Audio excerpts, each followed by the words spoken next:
우리 이제 안 맞는 것 같아. 남편은 저녁도 먹기 전에 식탁 위로 서류 봉투 하나를 밀어놨습니다. 저는 처음엔 회사 서류인 줄 알았어요. 그런데 맨 위에 적힌 글자를 보는 순간 손끝이 차갑게 식었습니다.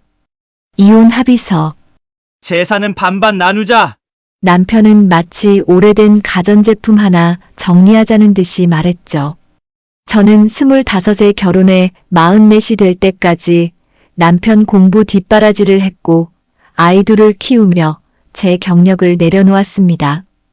그런데 남편이 꺼낸 서류에는 제 20년이 단 한 줄도 적혀 있지 않았어요. 저는 조용히 서류를 덮고 말했습니다. 나도 변호사랑 얘기했어요. 그 순간 남편의 얼굴이 처음으로 굳어졌습니다. 안녕하세요. 오늘의 이야기 시작합니다. 저는 올해 44살입니다. 25에 결혼했어요. 요즘 기준으로 보면 꽤 이른 결혼이었죠. 그때 남편은 고시 공부를 하고 있었습니다. 집안 형편이 넉넉한 사람도 아니었고 남편에게 모아둔 돈이 있는 것도 아니었어요. 하지만 저는 남편을 믿었습니다. 나 합격만 하면 당신 고생 안 시킬게. 남편은 늘 그렇게 말했죠. 그 말을 들으면 이상하게 마음이 든든했습니다. 그 사람의 미래가 곧 우리의 미래라고 생각했어요. 저도 하고 싶은 일이 있었습니다. 더 공부하고 싶은 마음도 있었고 회사에서 제 이름으로 인정받고 싶은 욕심도 있었죠. 하지만 결혼하고 나니 현실은 달랐습니다. 당장 생활비를 벌 사람이 필요했어요. 남편은 공부를 해야 했고 저는 돈을 벌어야 했습니다. 그래서 제가 먼저 취직했습니다. 신혼집은 오래된 반지하 방이었어요. 창문을 열면 사람들 발목이 지나갔고 장마철이면 벽지 끝이 축축하게 들떴습니다. 겨울에는 바닥에서 찬기가 올라왔고 여름에는 습기 때문에 빨래가 잘 마르지 않았죠. 그래도 그때 저는 크게 불행하다고 느끼지 않았습니다. 둘이 같이 시작하는 거라고 믿었거든요. 아침이면 남편 도시락을 쌌습니다. 밥 위에 계란말이 몇 조각, 김치 조금, 멸치볶음 같은 걸 넣었죠. 남편은 그 도시락을 들고 도서관으로 갔고 저는 지하철을 타고 출근했습니다. 회사에서는 신입이라 늘 긴장하고 살았어요. 하루 종일 눈치 보고 퇴근하면 장을 봐서 집에 왔습니다. 집에 돌아와서는 남편 저녁을 차렸어요. 남편은 하루 종일 공부했으니까 잘 먹어야 한다고 생각했습니다. 저녁을 먹이고 나면 설거지를 했고 빨래를 돌렸습니다. 밤에는 남편이 공부하다가 먹을 간식도 준비했어요. 그때는 그게 사랑이라고 생각했습니다. 사랑하는 사람을 위해 희생하는 게 당연한 줄 알았죠. 월급날이 되면 제 통장은 금방 비었습니다. 월세, 공과금, 식비, 남편 학원비, 책값, 독서실비. 남는 돈은 거의 없었어요. 그래도 남편이 가끔 제 손을 잡고 말하면 모든 게 괜찮아졌습니다. 당신 아니었으면 나 여기까지 못 왔어. 조금만 더 고생하자. 그 말 하나로 저는 또 한 달을 버텼습니다. 친구들은 가끔 저를 걱정했어요. 너 너무 무리하는 거 아니야? 남편 공부 언제 끝날지도 모르잖아. 저는 웃으며 대답했습니다. 3년만 고생하면 돼. 합격하면 다 괜찮아질 거야. 그때 저는 정말 그렇게 믿었어요. 3년 뒤 남편은 합격했습니다. 합격자 발표가 나던 날 남편은 도서관 앞에서 저를 끌어안고 울었어요. 저도 같이 울었습니다. 그동안의 서러움과 피곤함이 한꺼번에 풀리는 것 같았죠. 그날 남편은 제게 말했습니다. 이제 내가 당신 호강시켜줄게. 저는 그 말을 가슴에 새겼습니다. 이제 고생 끝이라고 생각했어요.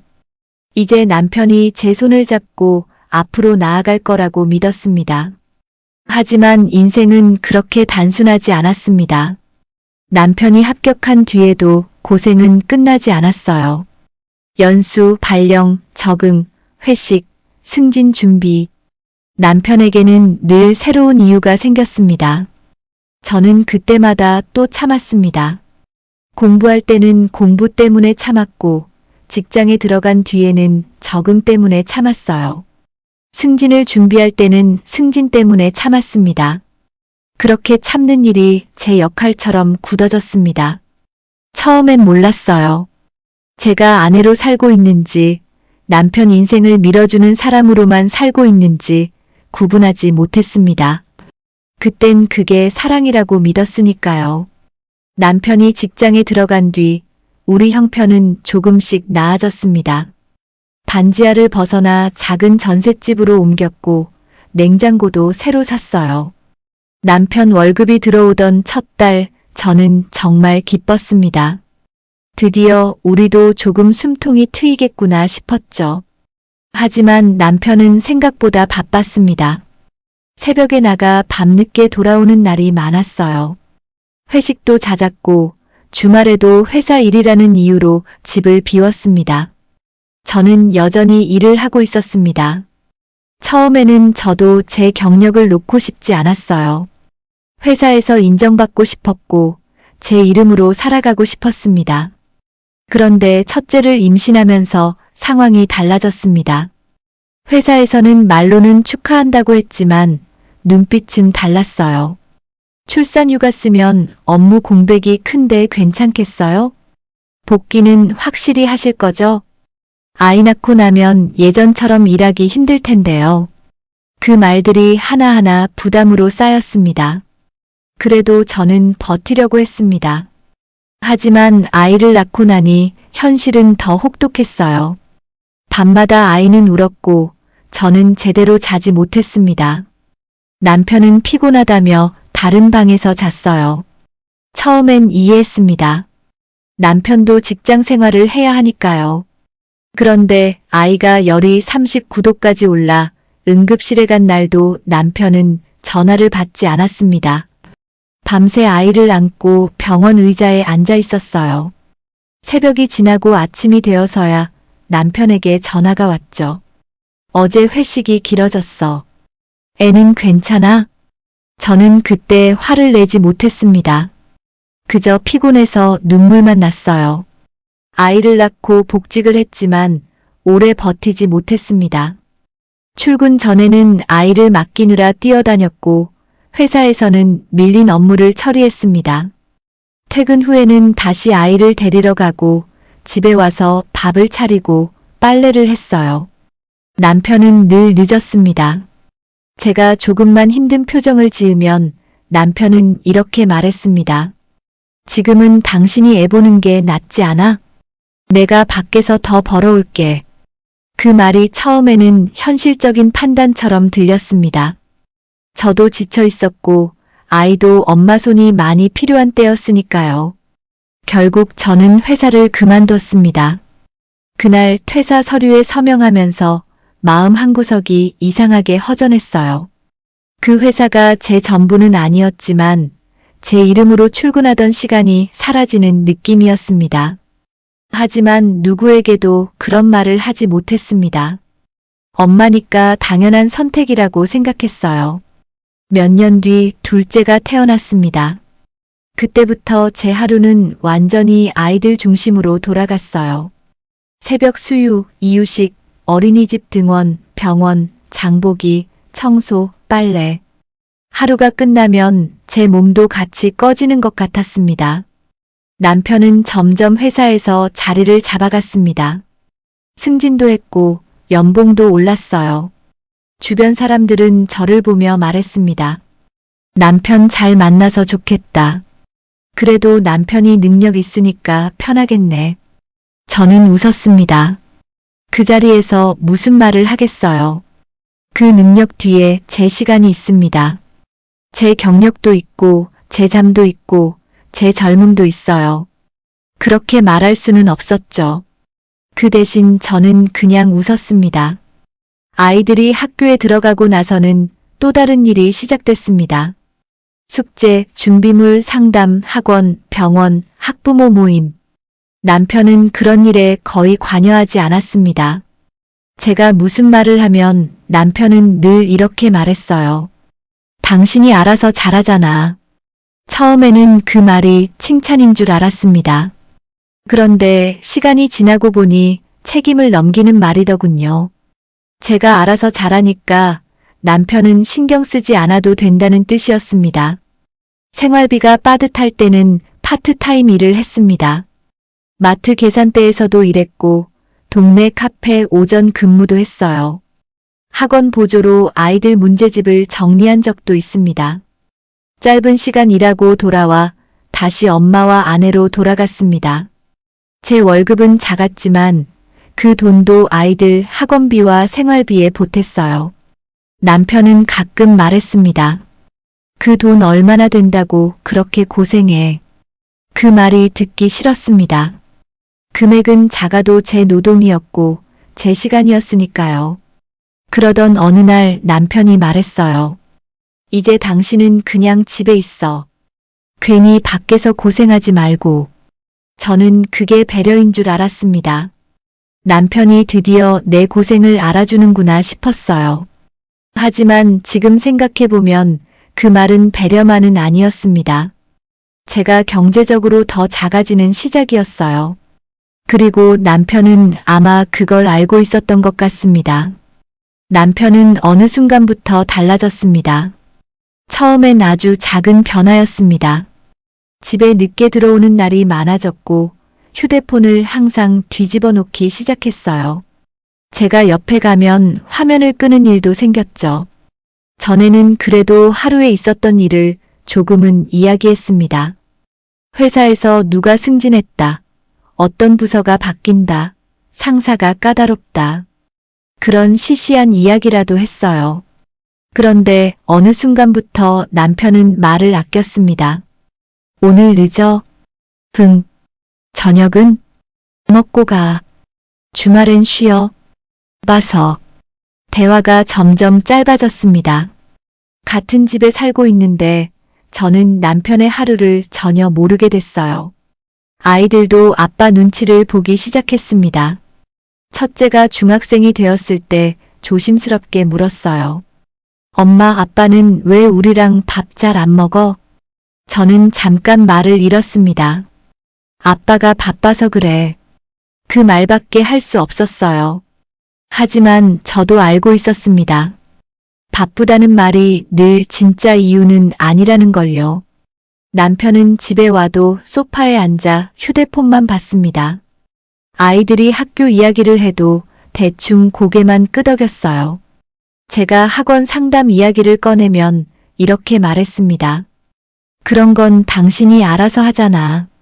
저는 알아서 하는 사람이 되어 있었습니다. 좋게 말하면 믿는다는 뜻이었겠지만 사실은 혼자 짊어지라는 말이었죠. 그러던 어느 날 남편 셔츠 주머니에서 낯선 영수증을 발견했습니다. 고급 레스토랑 영수증이었어요. 두 사람 식사 금액으로 보기엔 꽤 컸습니다. 처음엔 회식이라고 생각하려 했습니다. 그런데 날짜가 이상했어요. 그날 남편은 지방 출장을 간다고 했거든요. 영수증을 들고 한참 서 있었습니다. 묻고 싶었지만 묻지 못했어요. 물어보면 무언가 깨질 것 같았습니다. 사실 이미 금이 가 있었는데 저는 못 본 척하고 있었던 거죠. 며칠 뒤 남편에게 조심스럽게 물었습니다. 요즘 무슨 일 있어? 남편은 눈도 마주치지 않았습니다. 왜? 그냥 집에 있어도 마음이 딴 데 있는 것 같아서. 남편은 짜증 섞인 숨을 내쉬었어요. 또 시작이야? 내가 뭘 그렇게 잘못했는데? 저는 입을 다물었습니다. 항상 이런 식이었습니다. 제가 외롭다고 말하면 남편은 피곤하다고 했고, 제가 힘들다고 말하면 남편도 힘들다고 했습니다. 제가 서운함을 꺼내면 남편은 제 예민함을 문제 삼았어요. 결국 저는 제 감정을 삼켰습니다. 삼킨 감정은 사라지지 않더군요. 가슴 한구석에 쌓이고 쌓여서 어느 순간 돌처럼 굳어졌습니다. 그렇게 몇 달이 더 흘렀습니다. 어느 금요일 저녁이었어요. 아이들은 각자 방에 들어가 있었고 저는 설거지를 끝내고 식탁을 닦고 있었습니다. 남편이 서재에서 나왔습니다. 손에는 서류 봉투가 들려 있었어요. 남편은 식탁 의자에 앉더니 저를 불렀습니다. 잠깐 앉아. 그 순간 이상한 예감이 들었습니다. 좋은 이야기는 아니겠구나. 저는 물기를 닦은 손으로 앞치마를 벗고 남편 맞은편에 앉았습니다. 남편은 봉투에서 서류를 꺼냈어요. 그리고 식탁 위에 올려놓았습니다. 우리 이혼하자. 처음에는 제가 잘못 들은 줄 알았습니다. 저는 남편 얼굴을 바라봤어요. 농담일 리 없었습니다. 남편은 너무 진지했고 너무 차가웠습니다. 뭐라고? 우리 이제 안 맞는 것 같아. 서로 힘들게 하지 말고 정리하자. 정리. 그 단어가 제 귀에 박혔습니다. 25부터 44까지 함께한 시간을 남편은 정리라고 말했습니다. 저는 한참 뒤에야 물었어요. 이유가 뭐야? 남편은 시선을 피했습니다. 오래전부터 생각했어. 성격도 안 맞고, 아이들도 이제 어느 정도 컸잖아. 아이들도 이제 컸다. 그 말이 제 마음을 가장 세게 찔렀습니다.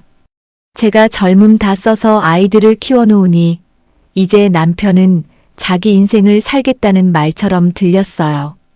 저는 겨우 물었습니다. 당신 혼자 언제부터 준비한 거야?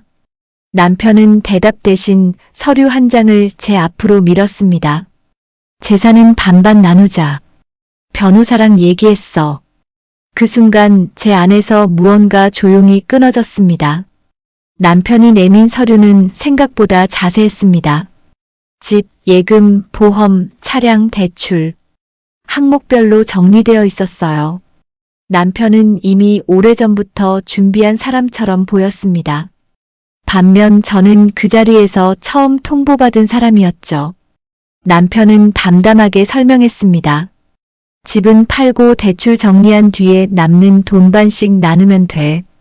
아이들 양육비는 법대로 할 거고. 당신도 이제 일하면 되잖아. 그 말에 숨이 턱 막혔습니다. 당신도 이제 일하면 되잖아.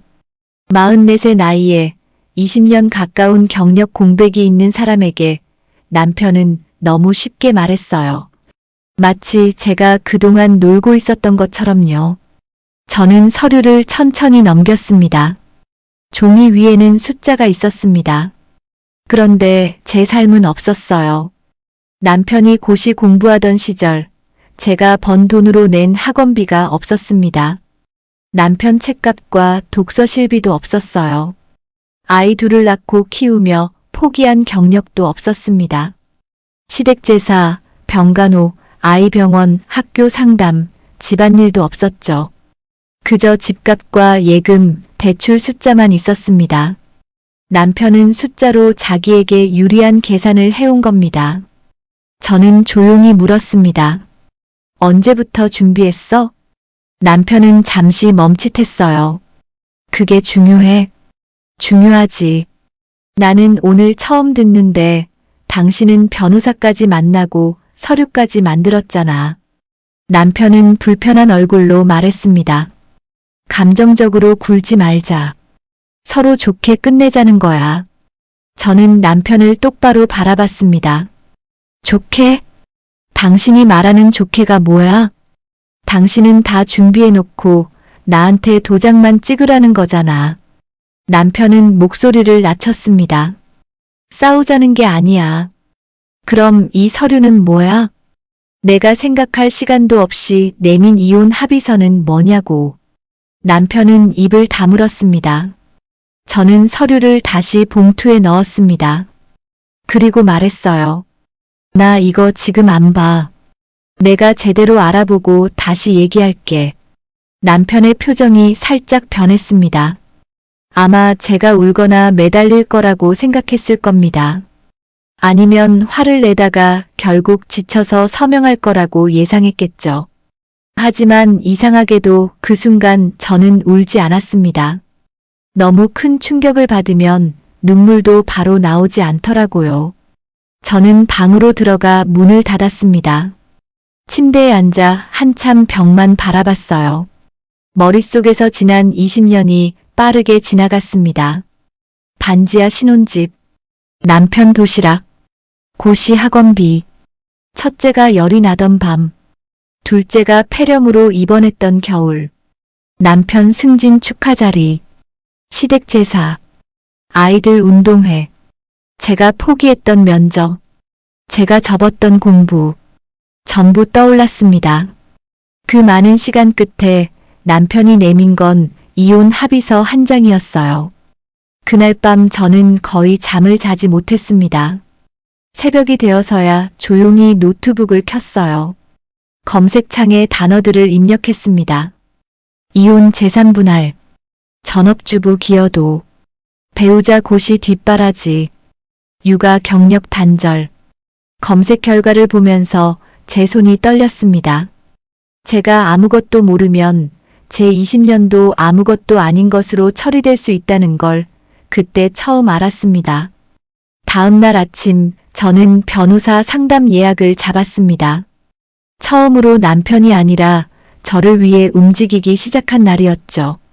변호사 사무실에 가는 날 저는 이상하게 죄 짓는 기분이 들었습니다.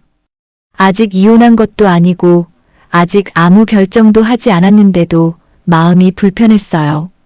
오랫동안 저는 제 편을 드는 일에 익숙하지 않았습니다. 남편이 먼저였고 아이들이 먼저였고 집안이 먼저였어요. 제 마음은 늘 가장 마지막이었습니다. 상담실에 앉자 변호사가 차분히 물었습니다. 어떤 상황인지 말씀해 주세요. 저는 처음엔 더듬거리며 말했어요. 남편이 갑자기 이혼하자고 했습니다. 재산은 반반 나누자고 서류를 가져왔고요. 저는 결혼 초반에 남편 고시 공부를 뒷바라지했습니다. 말을 이어가다 보니 목이 막혔습니다. 변호사는 휴지를 건네며 기다려 주었어요. 저는 25부터 지금까지의 이야기를 하나씩 꺼냈습니다. 남편이 공부하던 3년 동안 제가 생활비를 벌었다는 것, 학원비와 책값, 독서실비가 제 통장에서 나갔다는 것, 아이 둘을 키우며 회사를 그만뒀다는 것, 그 뒤로 파트타임으로 생활비를 보탰다는 것, 남편이 승진하고 자리를 잡는 동안 집안일과 육아를 거의 혼자 맡았다는 것. 변호사는 중간중간 메모를 했습니다. 그리고 말했어요. 자료가 중요합니다. 통장 내역, 카드 내역, 당시 지출 자료, 남편의 공부 기간을 확인할 수 있는 자료를 최대한 모아보세요. 저는 조심스럽게 물었습니다. 전업주부였던 기간이 길면 많이 불리한가요? 변호사는 고개를 저었습니다. 단순히 소득이 없었다는 이유만으로 기여가 없다고 보지는 않습니다. 혼인기간, 재산 형성 과정, 가사와 육아 부담, 배우자의 경력 형성에 기여한 부분 등을 종합적으로 봅니다. 그 말을 듣는 순간 막혀있던 숨이 조금 트였어요. 처음으로 누군가 제 시간을 노동으로 봐주는 것 같았습니다. 집에서 밥하고 빨래하고 아이를 키운 시간이 그냥 사라진 게 아니라는 말이었죠. 집으로 돌아온 뒤 저는 자료를 모으기 시작했습니다. 오래된 통장 거래 내역을 은행에서 발급받았어요. 결혼 초반 남편 학원비가 빠져나간 기록이 남아 있었습니다. 책값, 독서실비, 월세, 생활비 이체 기록도 하나씩 보였어요. 그때는 그냥 지나쳤던 숫자들이 이제는 제 시간을 증명하는 기록이 되었습니다. 낡은 파일함도 열어봤습니다. 그 안에는 남편 합격 당시 신문 스크랩과 연수원 안내문이 들어있었어요. 제가 얼마나 자랑스러워하며 모아두었는지 파일이 깨끗하게 정리되어 있었습니다. 그걸 보는데 웃음이 나왔습니다. 그 시절에 저는 남편의 성공이 곧 제 성공인 줄 알았어요. 남편 이름이 빛나면 제 인생도 같이 빛나는 줄 알았습니다. 하지만 시간이 지나고 보니 제 이름은 어디에도 남아있지 않았습니다. 저는 노트에 하나씩 적었습니다. 결혼 1년 차, 남편 학원비. 결혼 2년 차, 독서 실비와 생활비. 결혼 3년 차, 시험 준비 비용. 첫째 출산 후 퇴사. 둘째 출산 후 경력 단절. 파트타임 근무 기간. 아이들 병원 기록. 학교 상담 기록. 시댁 병원 동행 기록. 적다 보니 제 삶이 보였습니다. 저는 아무것도 하지 않은 사람이 아니었습니다. 정말 많은 일을 해왔어요. 다만 아무도 기록해주지 않았을 뿐입니다. 그날 밤 남편이 물었습니다. 요즘 뭐 그렇게 바빠?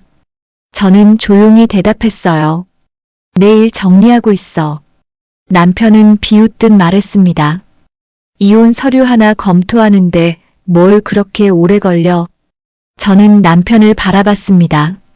당신은 20년을 정리하자면서 나는 그 20년을 확인하는 중이에요. 남편은 말문이 막힌 듯 했습니다. 그날 처음으로 남편이 제 눈을 피했어요. 며칠 뒤 남편은 다시 서류 이야기를 꺼냈습니다. 언제까지 시간 끌 거야? 서로 피곤하게 하지 말자. 저는 식탁에 앉아 남편을 기다리고 있었습니다. 이번에는 제가 봉투 하나를 준비했어요. 남편은 제 앞에 앉으며 짜증 섞인 얼굴을 했습니다. 변호사 만났다며? 응. 뭐래? 저는 봉투에서 자료 일부를 꺼냈습니다. 오래된 통장 내역, 학원비 영수증, 독서실비 결제 내역, 제 퇴사 관련 서류, 아이들 병원 기록, 파트타임 근무 내역. 남편의 얼굴이 조금씩 굳어졌습니다. 저는 차분히 말했어요. 당신이 고시 공부하던 3년 동안 학원비와 책가, 생활비 대부분이 제 통장에서 나갔습니다. 남편은 헛웃음을 쳤습니다. 그게 무슨 상관이야. 부부 사이에 그걸 따져? 저는 고개를 끄덕였어요. 맞아요. 부부 사이였죠. 그래서 그때는 따지지 않았어요. 그런데 당신이 먼저 이혼 서류를 내밀었잖아요. 그럼 이제는 따져야죠. 남편은 입술을 굳게 다물었습니다. 저는 다음 자료를 펼쳤습니다. 아이 둘 키우면서 제가 회사를 그만둔 것도 기록이 있어요. 그 뒤로 파트타임으로 생활비 보탠 내역도 있고요. 당신 승진하고 자리 잡을 동안 집안일과 육아는 거의 제가 했습니다. 남편이 불쾌한 듯 말했어요. 그래서 돈 더 달라는 거야? 저는 남편을 똑바로 봤습니다.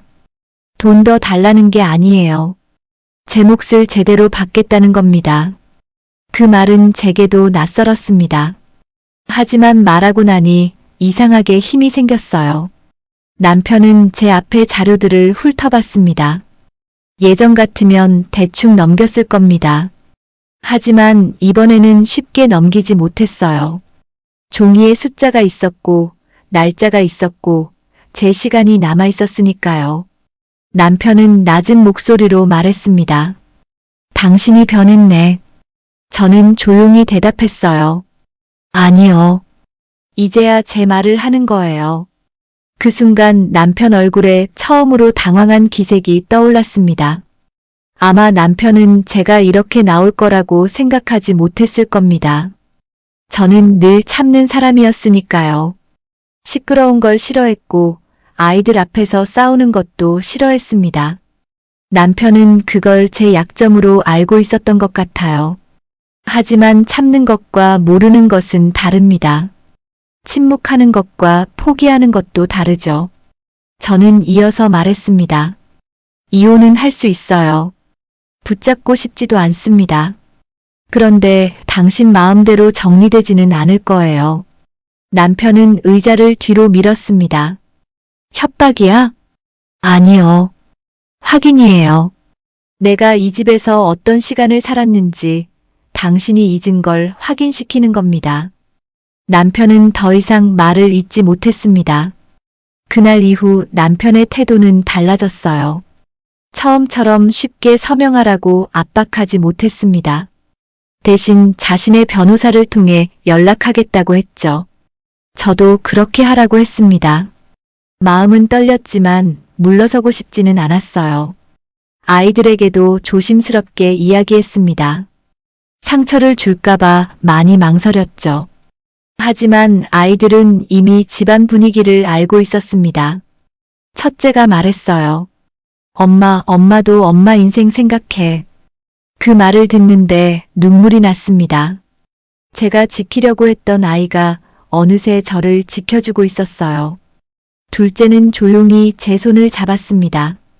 엄마가 울면 나도 속상해. 그날 저는 아이들 앞에서 처음으로 울었습니다. 부끄럽지 않았어요.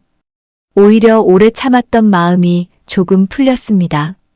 저는 아이들에게 말했어요. 엄마 괜찮아. 이번엔 엄마가 엄마 편이 되어보려고 해. 이혼 절차는 생각보다 길고 지쳤습니다. 감정만으로 버틸 수 있는 일이 아니었어요. 서류를 준비하고 자료를 정리하고 변호사와 상담하고 남편 측 주장에 답해야 했습니다. 남편은 처음에는 여전히 자신만만했습니다. 어차피 집 명의도 내 명의야. 대출도 내가 갚았어. 당신은 소득이 거의 없었잖아. 그런 말들을 했죠. 예전 같았으면 그 말에 주눅이 들었을 겁니다. 하지만 이제는 달랐어요. 저는 제가 해온 일을 알고 있었습니다. 명의만으로 모든 것이 결정되는 게 아니라는 설명도 들었고요. 혼인 기간이 길었고 재산이 형성되는 과정에 제가 기여한 부분이 적지 않았습니다. 남편이 공부할 수 있었던 시간, 남편이 일에 집중할 수 있었던 환경, 아이들이 무사히 자랄 수 있었던 집, 그 모든 것에는 제 노동이 들어 있었습니다. 남편은 점점 예민해졌습니다. 어느 날 밤 남편이 집에 와서 말했어요. 당신 진짜 이렇게까지 해야 해? 저는 빨래를 개다 말고 남편을 봤습니다. 이렇게까지 만든 건 당신이에요. 나는 대화할 기회도 없이 서류부터 받았어요. 남편은 목소리를 낮췄습니다. 나도 힘들었어. 이 결혼 생활이 답답했어. 그 말을 듣고 저는 잠시 멈췄습니다. 아마 남편도 힘든 시간이 있었겠죠. 결혼 생활이 한 사람만 힘든 건 아닐 수 있습니다. 하지만 힘들었다는 이유로 상대의 20년을 지워도 되는 건 아니에요. 저는 조용히 말했습니다. 힘들었으면 말했어야죠. 상담을 하든 시간을 갖든 같이 방법을 찾아봤어야죠. 당신은 말없이 준비하고 나한테는 결과만 던졌어요. 남편은 대답하지 못했습니다. 협의 과정에서 저는 또 한 번 충격을 받았습니다. 남편이 제게 말하지 않은 예금과 투자금 일부가 있었어요. 남편은 큰 금액이 아니라고 했습니다. 하지만 금액보다 더 아픈 건 숨겼다는 사실이었습니다. 저는 그때 완전히 마음을 정리했습니다. 이 사람은 더 이상 내 편이 아니구나. 내가 지켜야 할 것은 결혼이라는 껍데기가 아니라 나와 아이들의 앞으로의 삶이구나. 그 뒤로 저는 감정적으로 흔들리지 않으려고 노력했습니다. 밤에는 잠이 잘 오지 않았습니다. 심장이 자꾸 뛰고 머릿속에서 지난 일이 반복됐어요. 그런데도 아침이면 일어나 아이들 밥을 차렸습니다. 집은 여전히 굴러가야 했으니까요. 아이들 앞에서는 최대한 담담하려고 했습니다. 하지만 어느 날 둘째가 제 방으로 들어와 말했어요. 엄마, 괜찮은 척 안 해도 돼. 그 말에 저는 무너졌습니다. 아이들 앞에서 강한 척만 하는 게 능사는 아니더라고요. 저는 아이들에게 솔직히 말했습니다. 엄마도 무서워. 그런데 엄마가 무너지지는 않을 거야. 첫째가 조용히 말했어요. 엄마는 이미 충분히 잘했어. 그 말이 제게 큰 힘이 됐습니다. 그동안 저는 누군가에게 인정받고 싶었던 것 같습니다. 남편에게도 시댁에도 세상에도요. 하지만 가장 먼저 저 자신이 저를 인정했어야 했습니다. 저는 남편의 합격을 위해 살았고, 아이들의 성장을 위해 버텼고, 집을 지키기 위해 제 시간을 썼습니다. 그건 초라한 삶이 아니었습니다. 누군가의 그림자로만 산 것도 아니었어요. 저는 제 방식으로 치열하게 살아왔습니다. 그 사실을 받아들이고 나니 남편의 차가운 말도 조금씩 덜 무서워졌습니다. 몇 달의 협의 끝에 남편은 처음 내밀었던 조건을 고집하지 못했습니다. 처음엔 반반이면 충분하다고 했지만 자료가 쌓이자 상황은 달라졌어요. 남편이 공부하던 시절 제 소득이 생활 기반이 되었다는 점, 제가 아이 둘을 키우며 경력을 포기한 점, 오랜 혼인 기간 동안 가사와 육아를 전담하며 재산 형성에 기여한 점, 이런 부분들이 하나씩 정리됐습니다. 저는 더 이상 남편의 말에 끌려다니지 않았습니다. 모르는 건 물었고, 필요한 자료는 찾았고, 불리한 말에는 바로 확인을 요구했어요. 남편은 그런 저를 낯설어 했습니다. 어느 날 남편이 말했습니다. 예전에 당신이 아니네. 저는 담담히 대답했어요. 예전에 나는 당신을 믿었으니까요. 그 말에 남편은 아무 말도 하지 않았습니다. 결국 재산 분할 조건은 다시 조정되었습니다.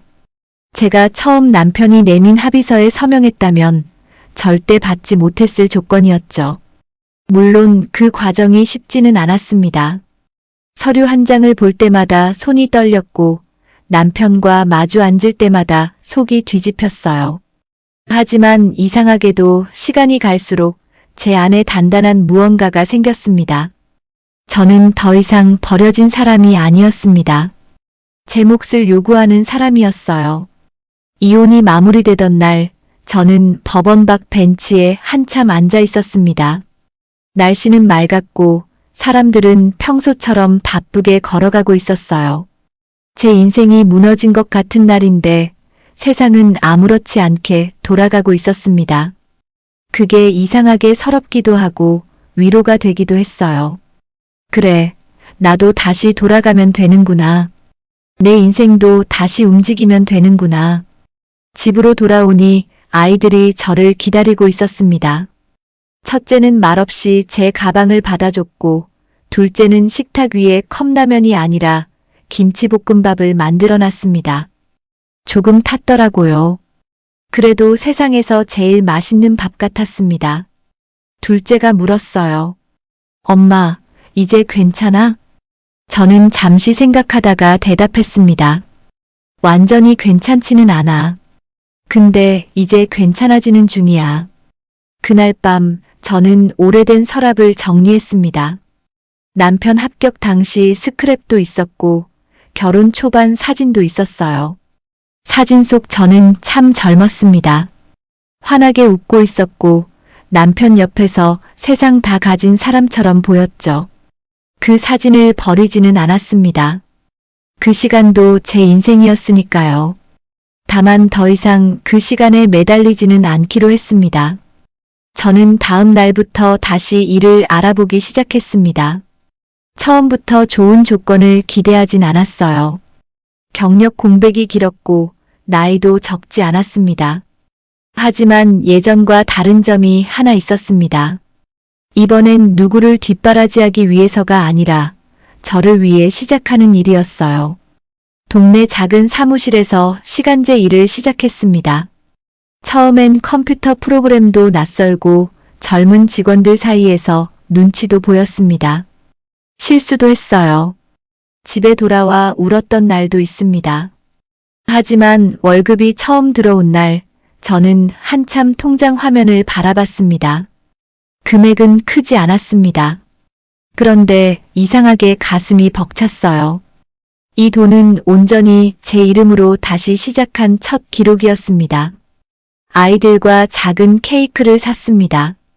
초를 꽂지는 않았지만 마음속으로는 조용히 축하했어요. 제 인생이 다시 시작된 날이니까요. 얼마 뒤 남편에게서 연락이 왔습니다. 아이들 문제로 필요한 이야기였어요. 예전 같으면 남편 목소리만 들어도 마음이 흔들렸을 겁니다. 하지만 그날은 달랐습니다. 저는 필요한 이야기만 차분히 했고 전화를 끊었습니다. 손은 조금 떨렸지만 마음은 무너지지 않았어요. 그때 알았습니다. 사람은 무너진 뒤에도 다시 설 수 있다는 걸요. 다만 다시 서기 위해서는 자기 몫을 포기하지 말아야 합니다. 착한 사람으로 남으려고, 좋은 아내였다는 말 하나 들으려고 내 권리까지 내려놓으면 안 되는 거였어요. 20년 동안 저는 남편을 위해 많이 살았습니다. 아이들을 위해서도 정말 많이 버텼습니다. 이제는 저를 위해 조금 살아보려고 합니다. 늦었다고 생각하지 않으려고요. 44은 끝이 아니었습니다.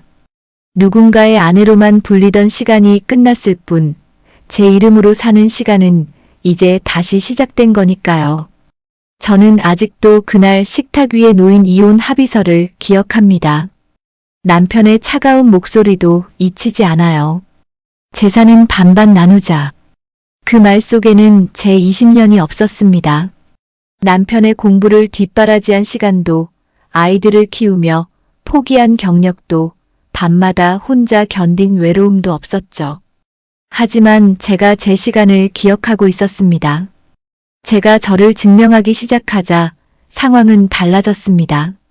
누군가의 희생은 말하지 않으면 너무 쉽게 당연한 일이 됩니다. 가족이라는 이름으로, 아내라는 이름으로, 엄마라는 이름으로 묻혀버리기도 해요. 하지만 그 시간은 사라진 게 아닙니다.